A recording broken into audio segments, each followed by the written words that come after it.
I want to start today talking a little bit about so-called freedom. And the reason I say so-called is because much of the discussion of freedom, much of the use of the word freedom is actually coming from extreme authoritarians who only believe in the type of freedom that benefits them.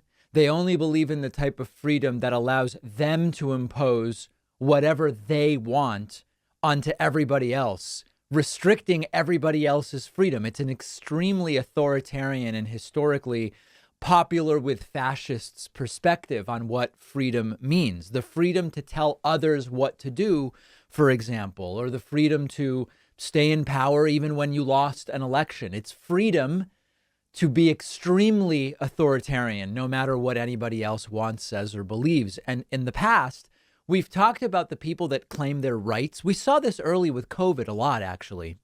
They focus on these are my rights. They claim their rights, but they're obsessed with their rights in a complete and total vacuum from the responsibilities that come with those rights and that allow everybody to maintain those rights. And this is sort of a similar thing, much the same way freedom during the pandemic that's been preached by a lot of these people means my version of freedom only, which is a very authoritarian concept and perspective. And, some examples.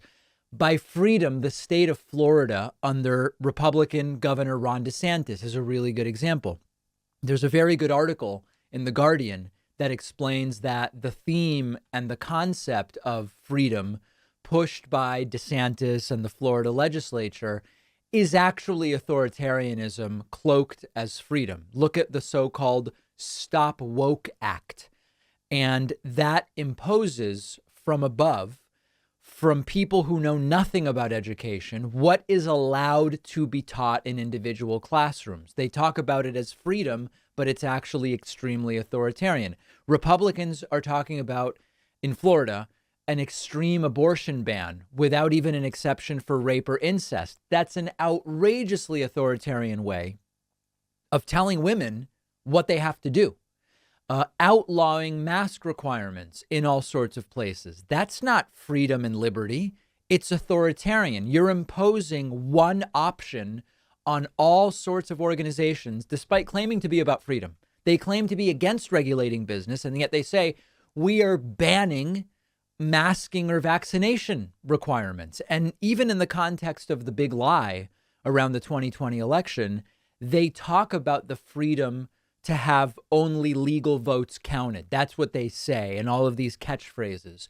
But ultimately, all of it is in service to the wildly dictatorial authoritarian idea that when you lose an election, you can find some way to stay in power. And there's few things more dictatorial than that. There's some really interesting research into the concept of competitive authoritarianism. You can Google that phrase and you'll find a ton of academic papers about it. And what competitive authoritarianism refers to is you have, in theory, the front of democratic institutions and electoral competition. Whoever convinces voters that they are the better candidate, the better choice, wins and gets to govern. But it's actually unfair competition where incumbents try to use all sorts of mechanisms, including courts. Remember Trump with his 63 court filings, the media going out at 2 a.m. and putting into the media the narrative that I actually won, manipulation of the voting systems, telling Georgia to do this and Arizona to do that. They're using the courts, media, and the voting systems to stay in power even when they lose, when there is a front of fair democratic institutions. And that's a lot of what 2020 looked like. There's a very good Vox article which says what these people want to do is strike a balance where they want to rig and control elections just enough to stay in power, but don't make it all look democratic so that citizens believe they are choosing and they don't rise up. And it often doesn't quite work. I mean, it didn't quite work for them in 2020 in that ultimately Joe Biden was still inaugurated the president. But this concept of calling things the opposite of what they are, referring to a total ban on mask mandates as freedom, when in reality it's the opposite of freedom, it's really explored and fleshed out in detail in George Orwell's 1984. It's almost cliche. It's almost apocryphal.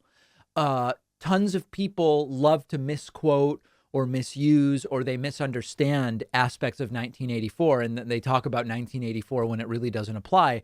But this opposite naming by authoritarians, it's straight out of the book.